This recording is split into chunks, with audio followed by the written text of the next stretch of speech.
Thank you, Julie. And thank you for having me. And it was really fun getting a tour of the Margaret Mitchell. Have you guys all been there? So there are no kids in the audience, right? Did you see the erotic photos behind the door?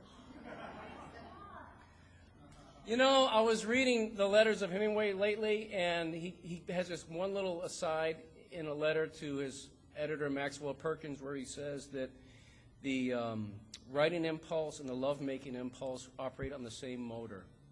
I just thought I'd start with that. You started it by showing me her bedroom. I'm going to read for just like 6 minutes. I'm not going to read any more than that. I'm just going to read the first 2 pages of this book, and then I'd like to talk a little bit about writing. And then my favorite part of getting up in front of people is not just talking to you, but having a conversation if you're willing. So I love that Q&A part. So that's when I'm working to get to that part. I'm just going to read the first 2.5 pages of this new book. Late summer, '01, Thursday. April drove north on Washington Boulevard in the late afternoon heat. She passed housing developments behind acacia and cedar trees, Spanish moss hanging from their limbs like strings of dead spiders. Between her legs was the black coffee she'd bought at the Mobil station on the way out of town, and it was too hot to drink, the sun still shining bright over the Gulf and blinding her from the side like something she should have seen coming.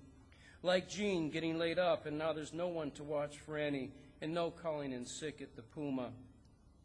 And little Franny was strapped in her car seat in the back, tired and happy with no idea how different tonight will be, how strange it could be. But even in September, Thursday was a big money night, 700 to 800 take home, and that's what April concentrated on as she drove, Franny's chin starting to loll against her chest. April made herself think of that fat roll of 10s and 20s she'd have at closing, excuse me, how she'd fold it into the front pocket of her jeans, then go to the house mom's office off the dressing room and give Tina 100 before she found, go ahead, answer that. Just going to wait. So in my first class when I teach, I bring a framing hammer in because I'm a carpenter, and I take my hammer out of my bag. It's a 24-ounce S-wing ripclaw. I say, if one of your cell phones goes off, I'm going to break it into little pieces, my friends. But I never did. That's okay. What I do, though, is I answer it. I had a big Italian kid, Matt. It went off. I said, give me your phone. Hello? Hello? Who's speaking? It was his father. This is his English professor. You're calling him in the middle class. Can you call another time? Well, anyway. Let's get back into this little story.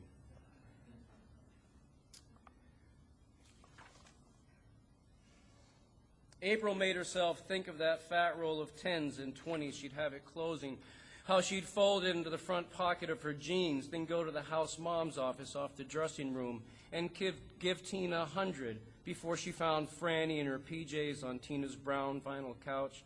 And she tried not to think of the walls above Tina's desk covered with dancer schedules and audition Polaroids of naked women, some of them under postcards from girls who came and went. In the corner were a small TV and VCR, where once Lewis kept playing a porno starring Bobby Blue, who used to dance at the Puma as Denise, though the name her mother gave her was Megan. But Tina would be sure no tapes like that were around. She let Franny watch Disney videos as long as she wanted, bring her chicken fingers and fries from the kitchen, play cards with her, or give her the back of an old schedule she could draw on with a Puma pen. And if the noise from the club got too loud, the rock and roll numbers the DJ blasted, the constant clink of bottles and glasses from the bar, all the men's hooting and hollering, Tina would turn up Aladdin or Cinderella or The Little Mermaid and pull the sliding door halfway shut so she could keep the right girls on rotation at the right time, because it was all just a show, April told herself now. It was just a different kind of show business, and Franny'd have to be backstage just this one time, and she'd be fine. She was only 3, and she wouldn't know what she was seeing, and she'd be fine. April passed the industrial park, acres of one-story buildings behind hurricane fences, barbed wire coiled along the top, the sky an endless coral haze. She checked Franny in the rearview mirror. There was a ring of grape around her mouth from the slush puppy she let her have at the mobile. April had put sunblock all over her in Jean's garden. Jean, with her heavy body and aging face, she always looked embarrassed to take April's rent and had never taken a penny all these months to babysit Franny. But nothing's for free, and you should never count on anything that is, and April wanted to know how she could have fallen so easily into thinking that Jean and her kindness was a sure thing she could trust. How could she not have found at least one backup babysitter in all the months she'd been here, just in case? And Jean sounding so guilty on the phone from the hospital, 2 days of tests, a bunch of tests for her heart. Up ahead on the southbound side of the boulevard was the neon sign for the Puma Club. 30 feet high and always on, it was two silhouettes of naked women, one standing, the other sitting with a knee drawn up to her breast. Just seeing it, something hot and hard gathered in April's stomach, because even when she'd auditioned for Lewis back in March, when she'd done her routine to a ZZ Top song out on the floor of the empty club at 8 in the morning, she hadn't brought Franny inside with her. Instead, she'd parked the Sable under the trees, and she'd locked her into the car with coloring books and crayons, a chocolate milk, and 2 powdered donuts. She checked the doors twice and told Franny through the glass to lie down on her belly and eat and draw. And as she walked toward the club, she tried to ignore the muffled cry of her daughter calling her from the car. April told herself it was in the shade and was hard to see unless you were looking for it. That it was all locked up anyway. What else could she do? Leave her alone back in the motel? They'd been here only 3 weeks and knew no one. She'd be done in less than 30 minutes anyway, though it turned out to be 45. And when she'd run to the car and unlocked it, it was full of heated air, and Franny was sweating, and it looked like she'd cried a while. April had wiped her face and made her drink the rest of her chocolate milk. But it was warm, and she swore she'd never do anything even close to that ever again, and took them to a lunch and matinee they couldn't afford. April slowed for the illegal U-turn through the median strip. A patch of gravel she steered onto too fast, rocking her Sable, splashing hot coffee through her jeans onto her thigh. Shit! She turned and checked Franny. Her chin had swung to her other shoulder, but she was still asleep. April edged up to the southbound boulevard and waited for a Winnebago to lumber by. Her thigh burned. She reached for the box of tissues and pressed one on the spill. Barely cool air blew in her face, and at this moment she hated this car and her ex-husband for buying it. She hated Jean and her weak heart. She hated Tina, the house mom, for being the one to watch over her Franny. She even hated Florida and its Gulf Coast that Stephanie up north had told her she'd love. But more than anything, she hated herself, April Marie Connors, for doing what she was about to do, for breaking the one rule she swore she'd never break, pulling out onto the macadam, then driving into the crushed shell lot of the Puma Club for Men, her daughter Franny right there in the car with her. Thank you.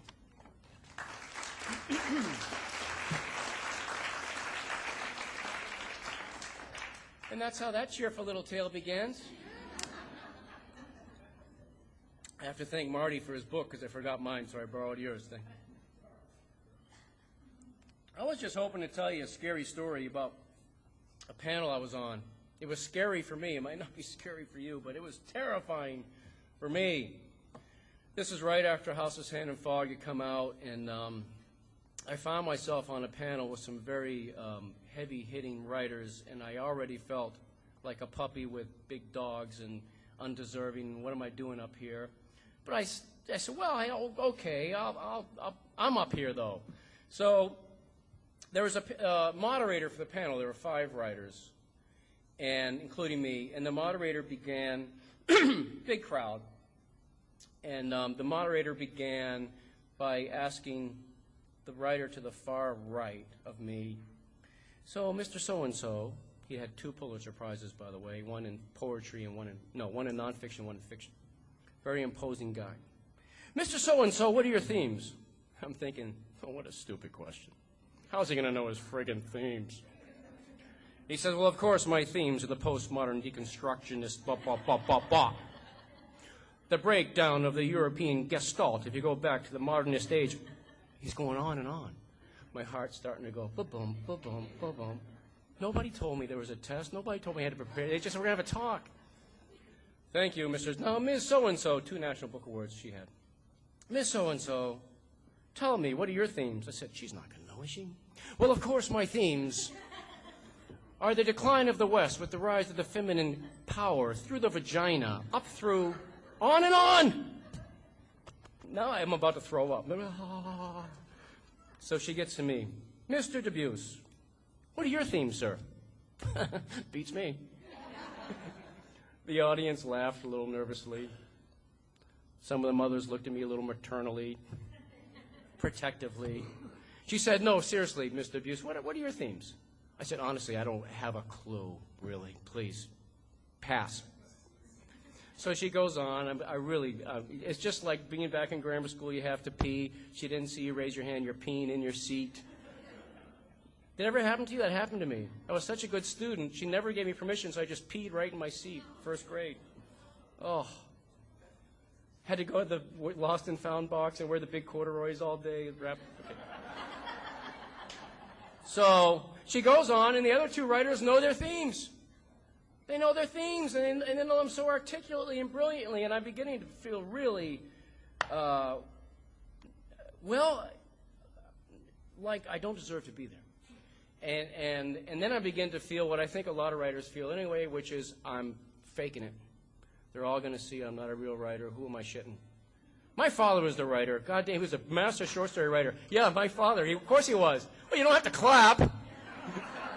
No, she should clap, pop. I am the son of the great short story writer Andre Dubus, which is why I have this pretentious 3 on my name to say that there are 2 Andres in the literary world. So I said, my father's the writer. I got to get off this panel.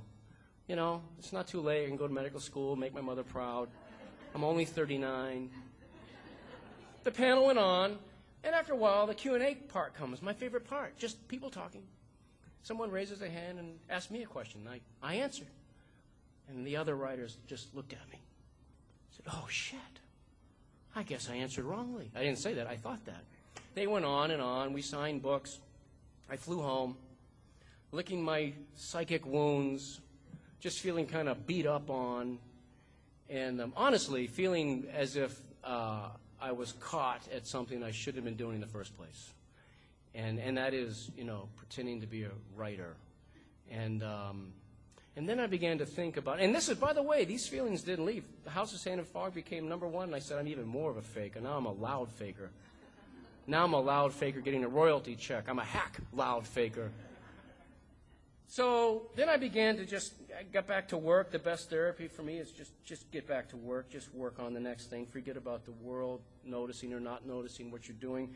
You know, I truly believe, I was talking about this with my friend Esther today, I truly believe that I think if there's one single enemy to creativity, and this might be true of lovemaking and playing basketball too, I think, and any number of things, it's self-consciousness, right?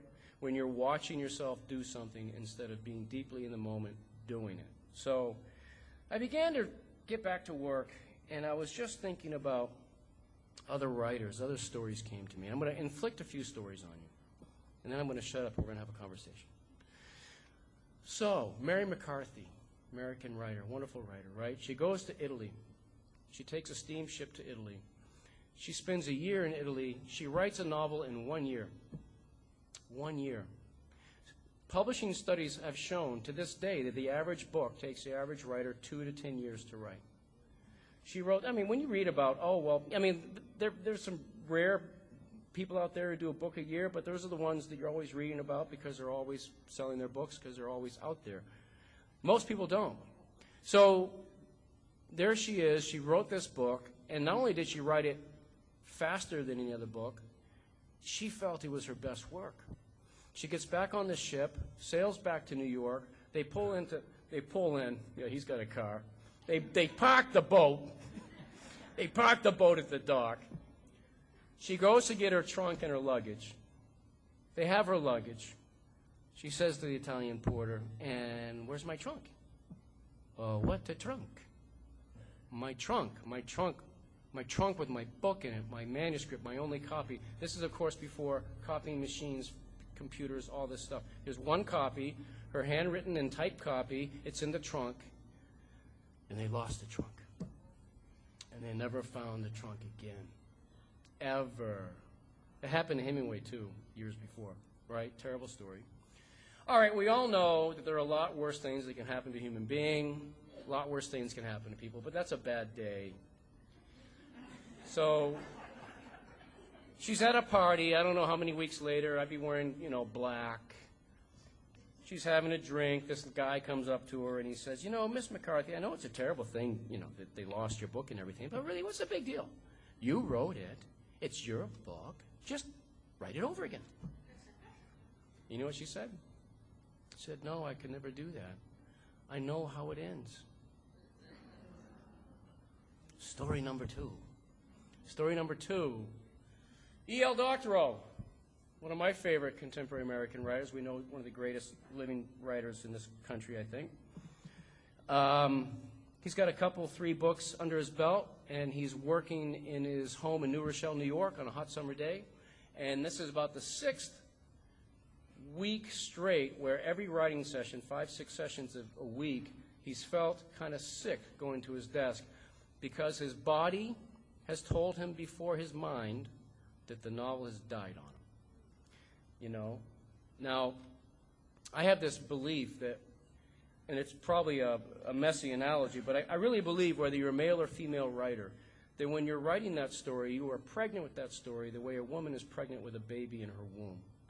And that your job is simply to get daily nutrients to it and keep it kind of dark and private and let it grow in its own mysterious way, which is, by the way, why writing groups can be troublesome when you have a work in progress. It's not always helpful. I see some nodding heads here. It's not always helpful to share it when the cells are still multiplying and dividing. My instinct is, I'm going to wait till I give birth to this and you can all have at it. Right now, it's a fetus.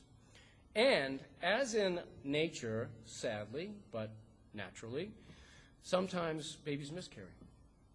They just don't make it, no matter how hard and healthy the woman is and how dutiful a mother-to-be she is. Sometimes the baby dies in the womb, and sometimes the novel dies in the womb, too, through no fault of the writer. It's really a mysterious alchemy, I think. So on this particular day, Doctorow came to the conclusion that, yes, faced what his intuition already knew, this thing has died on me. I've got to put it on the back burner. But unlike babies, thank God, with novels, you can actually bring them back to life, maybe. Sometimes you can salvage something. But he's not going to go downstairs after having just abandoned this novel he's been working on for 6 months or 8 months or a year. He didn't want to go back downstairs and have a drink with his wife and just have dinner. Terribly depressing thought. Not before he started something brand new. He said, I'm going to start something brand new right now. But he had nothing to write. He'd been working, his whole creative being was focused on this book. So he began, I first have to back up and tell you how Doctorow, at least then, wrote. He didn't write, I think he still writes this way. No panoramic view, no pictures of inspirational people or quotes. He writes in front of a blank wall. Blank wall, nothing. He said, because the only way to escape that stultifying vision is through my own sentences. Isn't that cool? So that particular day, he still had no sentences, so he started to describe the damn wall. It was a flat wall, stucco swirled, and a counterclock. I don't know. It took a while. He's working really hard to use the exact language to capture that wall. He's describing. He goes up to the ceiling, describes the cornice, and then he gets to that part of the ceiling that always looks like a woman's breast. Remember that when you were a kid? Where you say, look, it's got a boobie. It's the fixture that holds a chandelier from the 19th century, but it looks like a breast. I see women just staring at me. When you're 11 years old and a boy, it looks like a boob. He describes that. He describes the window. He gets to the granite lintel outside the window. He gets to the ivy outside the brick wall. He's describing the house he lived in New Rochelle. Now he's in his 2nd hour of writing. Writing's hard. He's been at it for 25 years, and he's still, 2nd hour, he's just described the room he's sitting in. And then his imagination serves him up something, as it does. He sees a man and woman walking down the sidewalk past his house. She's in the turn of the century, 19th century gown of some kind with a parasol. The man's in a top hat and tails. And he says, I'm going to follow them and see where they're going. And yes, that is how he began to write, guess what novel? Ragtime. Ragtime began in a moment of panic, trying to describe the wall after abandoning a novel that had died on. Last story, William Faulkner. This is a famous story. You know this one. He's walking behind his cabin in Oxford, Mississippi, right? He's just Bill. He's not Nobel Prize winning William Faulkner. He's just Bill, probably Billy. And it's a hot day. He's walking in the woods, and he sees up in a tree the pee-stained, poop-stained underwear of a little child. It's clearly a toddler's pair of underwear. It's clearly soiled from the baby's body, and it's way up in a tree. And he's just Bill going, now, how in the hell did that get up there? Well, someone would have to throw it up there, and why would they throw that up there? Who would throw that up there, and why? And he just kept walking, and he looked back at it, and he kept walking, and I don't know how much time passed since he saw that image and when he began writing, but he began writing into that image. And in that process, what came was the raging, passionate, suffused with madness voice of Benji, the first narrator of The Sound and the Fury, from dirty underwear in a tree. You see where I'm going with this? You see where I'm going? Now, Faulkner was asked late in his life, Mr. Faulkner, what's the main thing that a young writer needs to try and have a shot at creating what you have in your life, sir? What's a young writer need? He said, well, it ain't talent. He said, I used to think it was talent. He said, talent's a good thing to have, but it's not the only thing. He said, it's not the main thing you need. Guess what he said you need? Guess what he said is the main thing you need? Conflict? Well, he would certainly agree with that. For a story, you need trouble. Inspiration? Yeah, he would say that. You know, that comes from the Greek inspiros, which means breath of the gods, or a tall Starbucks half cap. So often, right? Don't drink too much coffee, my writer friends, because so often you think, I'm inspired. And no, it's just Starbucks. Well, no, what do you think he said? Underwear. Exactly. He said curiosity. And his exact words were insight, to wonder, to mull, and to muse why it is that man does what he does. And if you have that, then talent doesn't make much difference whether you've got it or not. So, I will segue for 3 minutes to this little book I've written, okay? So, apparently, it goes into 9/11. This is the last thing I was planning to write about. Had no desire to write about it, didn't want to go there. Still don't want to go there. I just had an image in my head, and I've learned over the years to trust the imagination, not just my imagination, but the imagination. Because we all get one, right? You just have to spend time with any little child, and then a number of children, and then certainly if you're lucky enough to have some yourself, you see that everybody gets one. My son Elias is 11 now. He's my youngest child. When he was 3, I'm sitting on the couch reading the paper, and I see him go like this. And he walks off. I think, you can get medication for this, I bet. I bet it's just a tick. So I put down my paper. So, honey, what was that? What were you doing? Oh, nothing, Dad. I just slayed, who's the guy? I just slayed Saravon and hit a grand slam out of Fenway. Cool. Lord of the Rings and baseball all in one moment.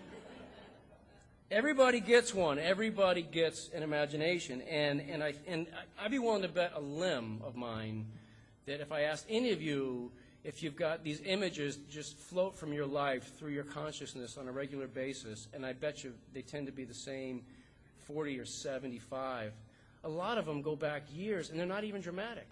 And I bet you a lot of you have had drama in your lives because you can't, as my friend Lenora Salvucci from Saugus, Mass. said to me, honey, none of us get out of here alive, Dallin. But everybody's got drama. But we have these images that are not even dramatic. So I had this image in my head of, I just saw a wad of cash on a bureau, and I began to write myself into that image, and soon it became clear that these were tips, and then it became clear that they were tips not of a bartender or waitress, but of a stripper, and then I knew where I got the image. I got it from reading these strange little stories that came out after the attacks of some of these hijackers having been seen in Florida strip clubs. And I couldn't get that out of my head. I mean, how could you at one point be so extremist in your interpretation of your religion to do what you did, yet go to strip clubs? But I was even more interested in what would it be like to be a woman who's danced for one of these men without knowing it, and then after the smoke is cleared from that terrible day, to have his blood money in your possession. And I actually just set out to write a short story, and it just kept going. And I will close with a quote from Grace Paley that I just live and die by creatively. I think it's just so beautiful and so true. And I think this is available to more people than realize it. The late, great Grace Paley said, "We write what we don't know we know." That's it for me. Thank you.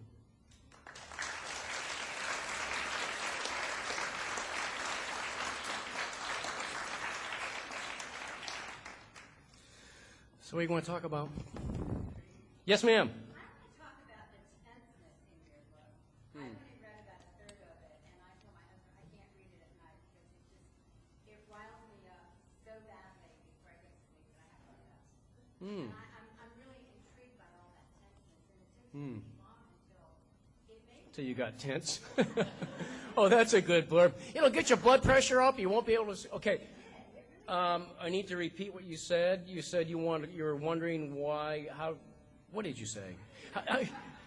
How do you do that so well? You know, that'd be funny if I just changed every question to a praise somehow. How do you so masterfully capture the dramatic tension in this book? I could really do. I'm sorry. Because I find it just really incredible that you can create that much tension in such a short period of time. Oh, you want? Ditto. I said ditto. Oh, you said ditto. Ditto. Ditto. So tension. See, oh, God bless you. So you're the mother of a 3-year-old. I feel I should give something away. So thank you. Well, thank you. I'm glad. Well, dramatic tension is good in a story. I can tell you that I don't know that I'm trying to be very honest here, because I was talking to my wife about this recently. I don't know if I tried to consciously create dramatic tension. I don't think I do. I don't think, which sounds disingenuous maybe, but when I'm writing, I honestly don't consciously think I need more tension here. There's nothing wrong with that. That's part of the creative process. Maybe just, yeah, the character's in trouble, and then you start to wonder what the hell they're going to do next to screw up. Yeah. As a mother, I'm worried about her. I'm worried about the child because I have grandchildren. I'm looking at the 3-year-old thinking, oh man, something's going to happen to her. It really gets me very upset. Have a glass of wine and read that book. They should sell this book with a bottle of wine. Have a couple of glasses and just a little bit at a time. Good, I'm glad. Thank you. What's your name? Kay, thank you. Thank you for bringing up that tension.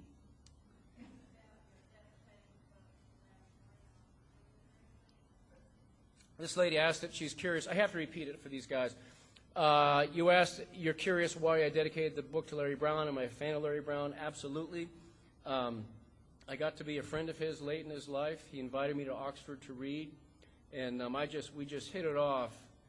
I just loved him right away, and I was a fan of his work anyway. Are you a fan? Did you know him? Did you know Larry? Yeah, gentle soul. Yeah, and he died. If you guys haven't read Larry Brown, go read Larry Brown, a great American writer who died at 53, 2 or 3 or 4 years ago, too young. Go read his novels, Father and Son, Joe, Faye, Big Bad Love, collection of stories. I loved him as a man, and I revere him as a writer, and that's why I dedicated the book to him. And he inspires me.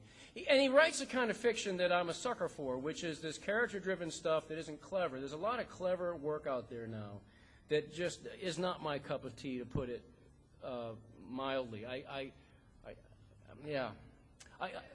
I'm not going to name names, but there's a lot of work out there. You get a big fat book. It's got a bibliography that just says op sit, and takes 70 pages. There's a lot of self-indulgent writing that feels to me like a lot of postmodern art, not to put down a whole school of art, because I think I'm actually just not of the brain to appreciate it. But what I loved about Larry Brown, you could feel him as the author just trying to understand these people. You know, there's a great line from Hemingway that I try to live by creatively. He said, the job of the writer is not to judge, but to seek to understand. That's not to say we don't have judgments in life, but I really think it's if you're trying to write character-driven fiction and not satire and not some kind of postmodern metafiction thing that makes you look smart, which I think this stuff is self-indulgent that I'm referring to without naming names. But I do think that that's the rub there.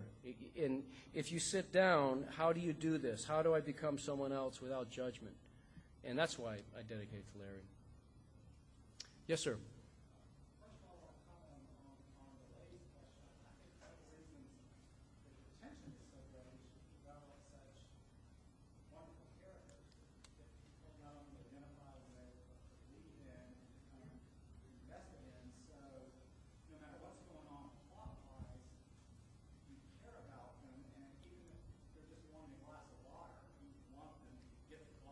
Oh, nice.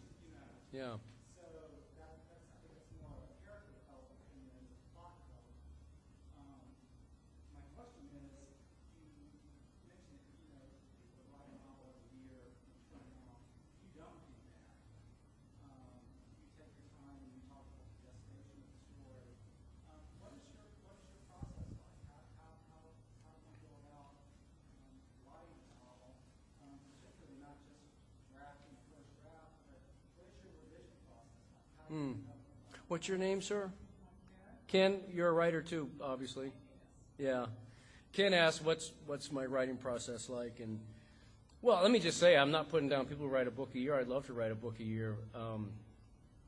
But, you know, it comes when it comes. You know, one of the things I find myself, and this will hopefully get to answering your question more directly, but one of the things that I find, the more I hear myself talk about writing in the writing classroom, you know, E.M. Forster said, how do I know what I think until I say it? You get up and talk for a while, you're going to realize you've got a whole bunch of opinions about something. In the last few years, I found myself saying this about writing, and I find myself writing it in margins of student manuscripts and trying to hold that to my own work too, which is I think there's a difference between making something up and imagining it, right? There's a famous story from Hollywood where Jerry Bruckheimer and Don Simpson, his partner who is now dead of a cocaine overdose, they were high on coke, and they both just bought planes, and they were learning how to fly, and they're snorting coke on an afternoon in L.A. in their office. And I'm probably libeling the guy who's alive, but I read this in a reputable magazine, and I trust the journalist. And on the coffee table was a flight magazine, and the cover was a good-looking pilot. And one said, well, it looks like Tom Cruise. Yeah, it looks like Tom Cruise. We should write a movie where Tom Cruise plays a pilot. And within 45 minutes, they had the story for Top Gun. They went across the street, and they sold it to their partners for $120 million. One day of a cocaine high in Hollywood, back in the 80s. That is making up a story. And that's how, you know, not everybody's snorting coke in Hollywood anymore. They're doing other stuff, I think. And there are a lot of story conferences in Hollywood where they sit around and come up with a story. I have this, and I don't understand what it's about. I think it's mysterious. I think it's as mysterious as we all know how babies get made, and we all know all about that. But we can't really say definitively why we're here, why we die. Does the soul go on? I'd like to think so. Will I see my father and my dear grandmother again? I'd like to think so. Will I see my best friend from high school again? I hope so. But we don't know. These are the mysteries. In the same way, we can demystify writing tools, but I don't think we want to go so far as to demystify the writing process because I think it's essentially mysterious. All I know is, to your question about process, I feel as if I'm writing well. And I've read this about writers far more along than I am, who describe it the same way. As if I'm not constructing something or manufacturing something, but as if I'm discovering something, as if I'm cooperating with something, as if, you know what? It feels more as if I'm fueled by something to find than a story to tell. And so in the process of writing, I write longhand pencil with Ticonderoga #2 pencils from my carpentry days. I still actually sharpen them with my U-knife from my carpentry apron days. And I have to write in notebooks with no coils. They have to be, matter of fact, I need a new one, Esther. I have to get one tomorrow. I ran out today. And then I try to write all the way through the first draft. It might take 3 years. House of Sand and Fog, I got a beginning, middle, and end in 3 years. I had 22 notebooks. And I personally can't write more than 2 hours a day when I'm in the dreaming it through phase. The writer Richard Bausch said, if you think that you are thinking when you're writing, think again. He said, you're much closer to the dreaming side of your mind. And I find that when I'm in that first draft where I'm trying to just find the thing and get clay on the table, hour and a half, 2.5 hours, that's about what I can do. If once my kids, God willing, get older, I might get in 2 sessions a day. But right now, that's it. I get in that 1 session. But in the revision stage, after the thing is done, and now it's time to really try to make it as good as it can possibly be, where you're still cooperating with the truth of what you found, then I can write 10 or 12 hours a day. I can work forever because the clay's on the table. I don't know if that helped. Thank you. Yes?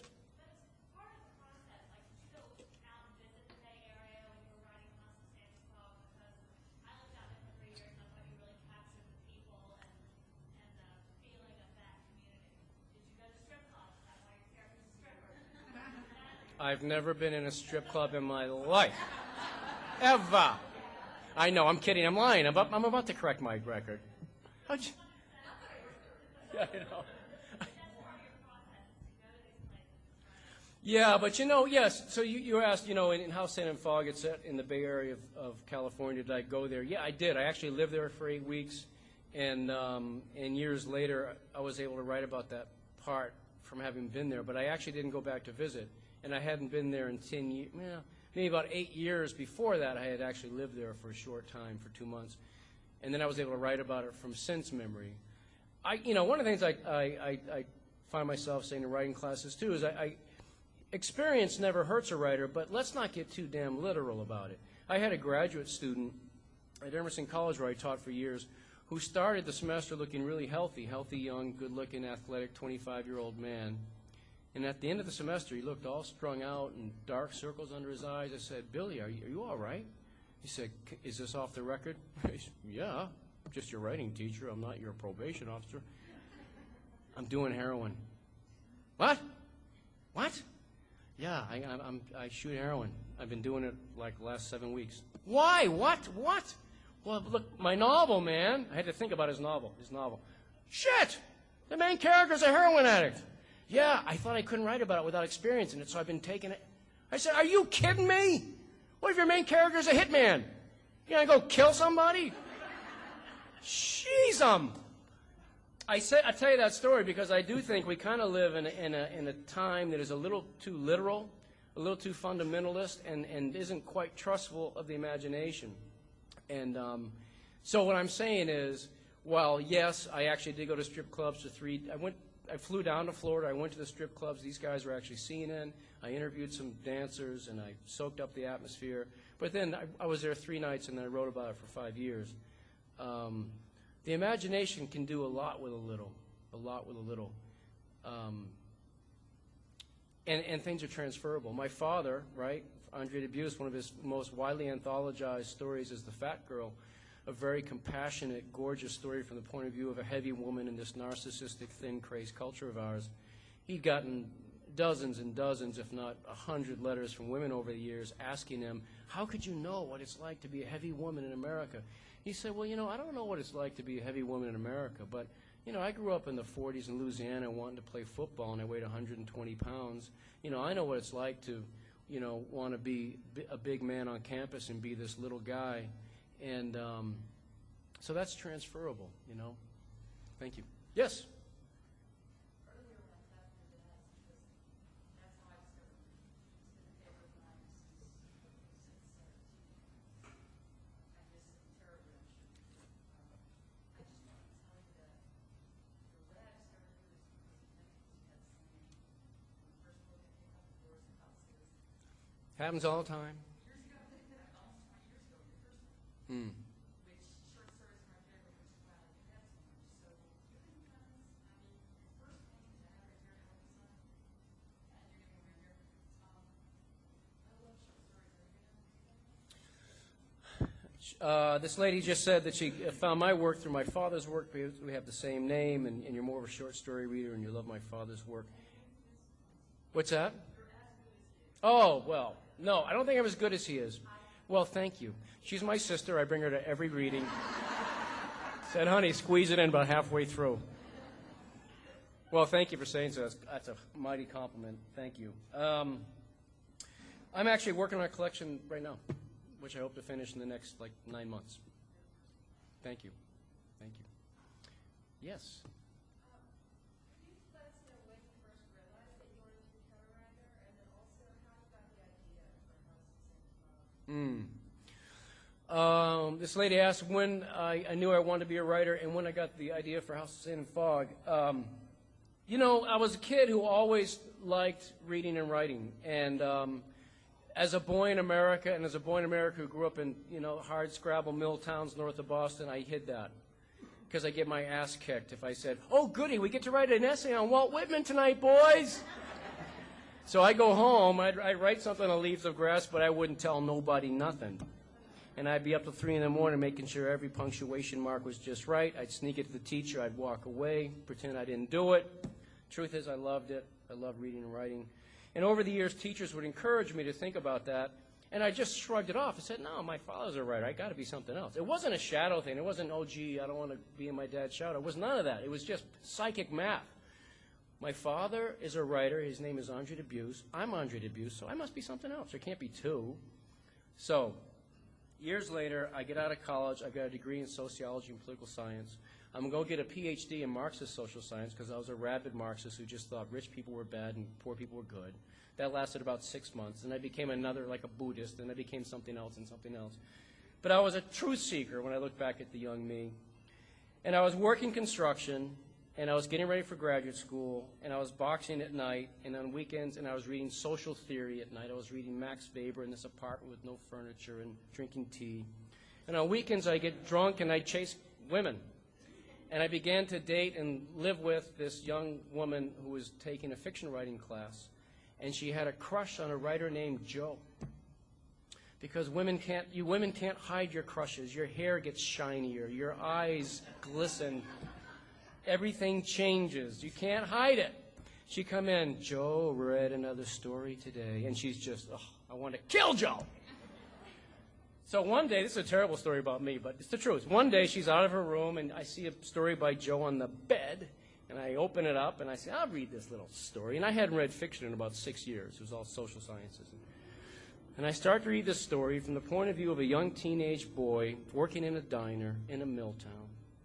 2 middle-aged prostitutes come in. The owner treats them disrespectfully. They leave. Very subtle story. And it just ends with the young man mopping in the 3 a.m. neon glow saying, that's not right. That's just not right. And I was moved, and I, too, was in love with Joe. And I didn't know it. I was artistically inspired. I felt something happen, and I wanted to try to write a scene. So 3 months later, I finished my first story. It was abysmal, terrible in all the ways that beginning writing can be terrible, yet it was very sincere. But more importantly, the day I finished that story, it was day in May. It was sunny. And I was driving my little Subaru with one headlight through the back roads of where I lived. And everything was so clear. I mean, I could see every piece of broken glass on the side of the road. I could see the veins in the creosote on the sides of the telephone poles. I could see the sweep of the telephone wires. I could see every pine needle on every tree. And without drugs. It was a heightened state of awareness. And more importantly, I felt so alive, and I felt more like myself than I'd ever felt on earth. And I was 22 years old almost, and I said, I don't know what I'm going to do with my life, but I got to keep doing this writing thing because I like how this feels. And I've been writing it every day, well, 5-6 days a week since, because of that feeling. House of Sand and Fog came because I fell in love with an Iranian girl in college and couldn't breathe around her. She was gorgeous. She was from this country, Iran. Never heard of it. I was a typical American teenager, didn't go to geography class, never heard of it. And it took about 18 months for her to even know I was alive.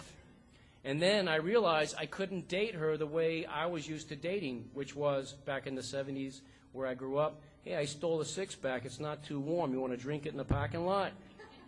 You couldn't date her like that. She was from the upper class of Iran. Forget even getting her alone. And the only way to see her alone was to go to her mother's apartment. So I would go to her mother's apartment, and I would sit with her and her brother and sister and mother, and they would speak Persian, and I would hear Persian, and I would eat their food, and then the father came from Europe. And then so I sat next to him, and then the brother, and then the sister, then the mother, and then there's the girlfriend, and I got more kisses from that father than I ever got from that girlfriend. And he lived very much the life that Colonel Bahrani in the story ends up living. He was 60 years old, very powerful in his country before the Shah fell, and he was working 8 hours a day pumping gas, and then the second shift working in a shoe factory. And then he came home, and very much like the woman in the book, his wife was socially isolated, didn't speak English, so he would go grocery shopping. And one night, I'm 18, 19 years old, I'm at his apartment, and I'm helping him bring groceries in, and we're in the elevator of the apartment complex. Midnight. He's been working 16 hours. He looks exhausted. He's got grocery bags around his feet, and he says to me, I used to work with kings, queens, presidents, vice presidents, prime ministers of entire countries in my office myself. Now I serve candy and cigarettes to kids who don't know who I am. He said, I never thought that would happen to me, and I never forgot it. It's a long answer. Years later, much to my surprise, I'm writing, and I look in the Boston Globe, and there's a local national, those little local news briefs. These are great places to get story ideas from because they don't give you anything, so the curiosity has to come in. Woman kidnaps ex-husband, drops off parts of him in Home Depot parking lots all the way to Florida. I mean, read stuff like that. Your wife says, honey, can you imagine past assault? And you just can't stop imagining it. Well, what kind of car was she in? What'd she use for an implement? Was he alive when she cut? Or did she start with a finger? I mean, you can't shut it off, right? And then one particular day I see this woman gets evicted from her house for a failure to pay back taxes. She says she didn't know. They repossess the house anyway, evict her. Then they discover wrong house, computer snafu, but the man who bought it at a legal auction fair and square was under no pressure to sell it back, and he wasn't sure he wanted to. And I said to my students, you guys, that's a great idea. One of you guys should write that. And they didn't, but I noticed that the man's name was Middle Eastern. I think it was probably Arabic and not Persian. But then I remember my colonel in the elevator, and 4 years later, there's your depressing little book. Yeah. Yes?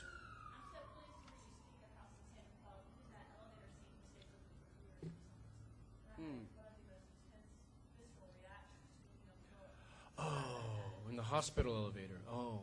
Yeah, well, and it stayed with me for so long that it really surprised me. I read a lot, and then all things happen. But I'm curious from your Thank you. which characters have stayed with you, which ones are still constantly lingering around, or when you put the book to rest and you finish your edition, do the characters that are just Beautiful question. She asked, so which characters for you, if any, resonate after the book is done, or when you're done, do they just kind of dissipate? You know what? Someone asked me, it's a common question, and I don't know if this is a good answer, but this is my answer. People want to know, well, when do you know when your book is done? A lot of writers want to know, when am I done? Really, I don't know. Some wonderful woman writer whose name escapes me now said, you're never done. Ultimately, the work is just abandoned.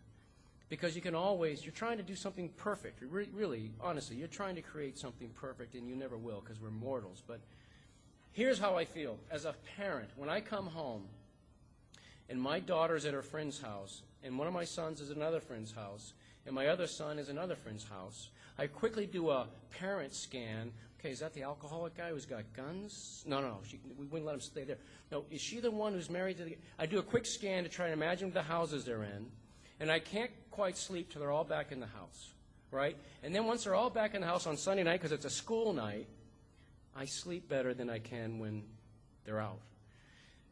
I know when I'm done with a story, that doesn't mean it doesn't need more structural craft prose work, but I know when the story's out of me and largely done, when I don't feel the characters outside of me at all. It's as if they're all been tucked in and we're all going to sleep now. And so it's stories that I feel I have failed that I feel the characters still, but the ones that I feel got done pretty much okay, I don't think about them. Shannon. Bill, I've heard you speak about, someone asked you about your success and how you feel about, having risen to this great big stature as a playing writer. You told a really funny story. I know hard to believe you're telling a funny story. This funny story about your Chinese neighbor, Wei Wei Ling. Wei Ling, and I was hoping you might tell them. Oh, God. I told you that over a few drinks in Los Angeles, Shannon. All right, it's a cultural tale.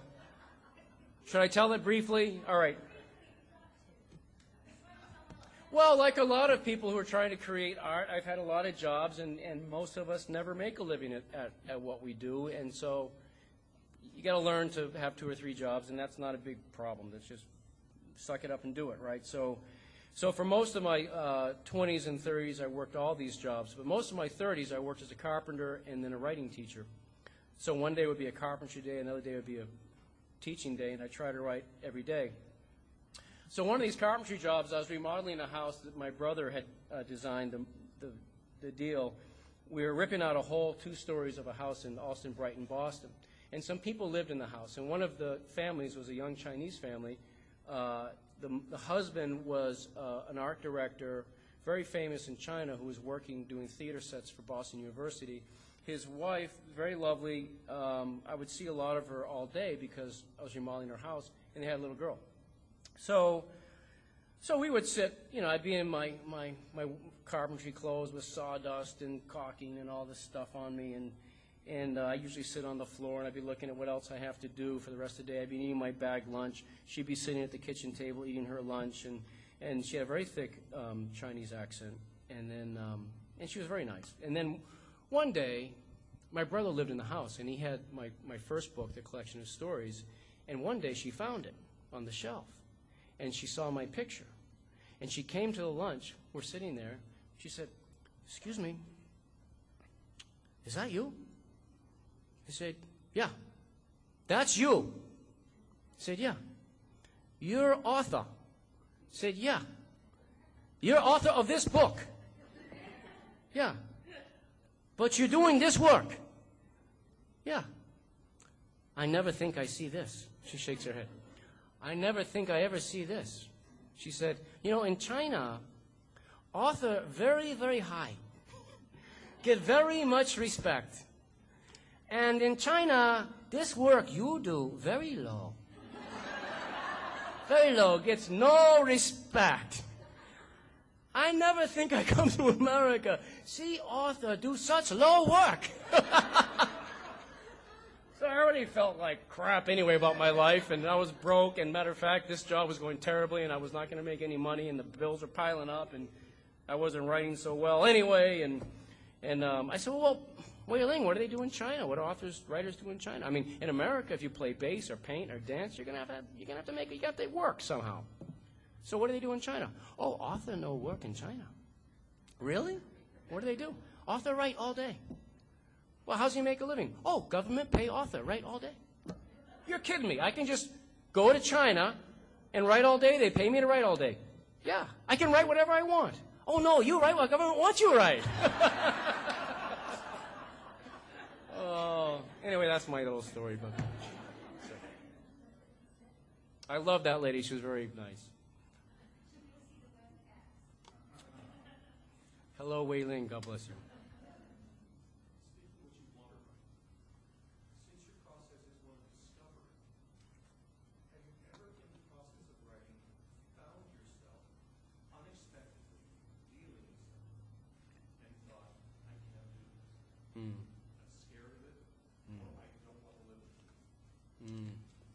Amen, brother. So what's your name? What was it? Are you a writer too? Yeah. Mike? Yeah, man, that's it. That's exactly, there's the rub right there. Mike said, so if you're, the way you work is this open-ended kind of step into the void, the psyche, in a free way without outlining and just trying to find what you're going to find and then sculpt it and craft it. Do you ever find yourself writing yourself into an area that terrifies you and you don't want to write about? The answer is yes, yes, and yes on a regular basis. And I'm going to tell you my thought about that. It happens often. And over the years, I've come to see it as a creative strength. It means that the writing's taken on a life of its own. However, I have to say this. That does not mean you have to write it.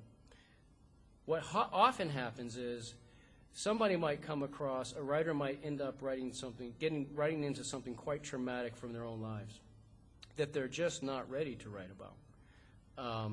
Psychologically, emotionally, spiritually. They're just not ready to go into it the way a writer has to go into the experience. I truly believe it is not a failure to step away. In fact, you're honoring how powerful writing can be, and you're saying, I'm just not ready to go there right now. Maybe 20 years has to happen. I try to write about just the day my father drove off and split with my mother when we were kids. I tried to write about that for 20 years, and only when I was about 25 years removed from it could I write about it. And that wasn't even that. I mean, that's a painful moment, and it happens to too many families. But that's not like your father killing your mother or raping your sister, all these terrible things that some people put up with. So on that level, it is completely fine to say, you know what? I can't write about this as honestly as a writer is supposed to, so I'm going to go somewhere else, and that's not a failure, and I would counsel them to go somewhere else. However, you'll also end up just into areas where you don't want to go to. In this book, I did not want to write from the point of view of the Saudi hijacker. I wanted nothing to do with him. In fact, I thought I was going to write a short story from the point of view of the stripper, and it kept going and going. About 2 years into the novel, I felt this intuitive pull from this guy that he wanted the microphone. And I didn't want to give him the microphone. I said, no, you guys have had your say. I know what you think, and screw you. No. And for another 8, 9 months, I resisted him, and it felt as if the novel had gotten sick and was going off somewhere to die. And I knew I had to let him in. And again, back to that Hemingway line, the job of the writer is not to judge, but to seek to understand. I wasn't sure I could withhold enough judgment to be him. But I put it aside, read for 4 or 5 straight months everything I could about Islam and Saudi Arabia and these people and this way of thinking. And then after I got enough knowledge and information, went back to try to make it an experience. But even then, Mike didn't want to do it, didn't want him in it, didn't want to write about that day. But it's where the book went. There's a great line from Blaise Pascal, and we should probably close shortly, but from Blaise Pascal, the French philosopher, mathematician, right, inventor. Pascal said, anything written to please the author is worthless, which I hate. I hate that line, right? But I see a lot of nodding heads. There are a lot of writers in this audience, because I think he's right. And Flaubert said the writer is the last to choose his subject. The subject chooses the writer, right? So there's all that to mess with, too. But I would just throw a caveat in there. Yeah, that's all well and good. But if you find yourself in a traumatic personal territory that you're not ready to touch yet, go somewhere else, because there's plenty more to write about. And maybe in 30 years, you're going to write one beautiful thing about it.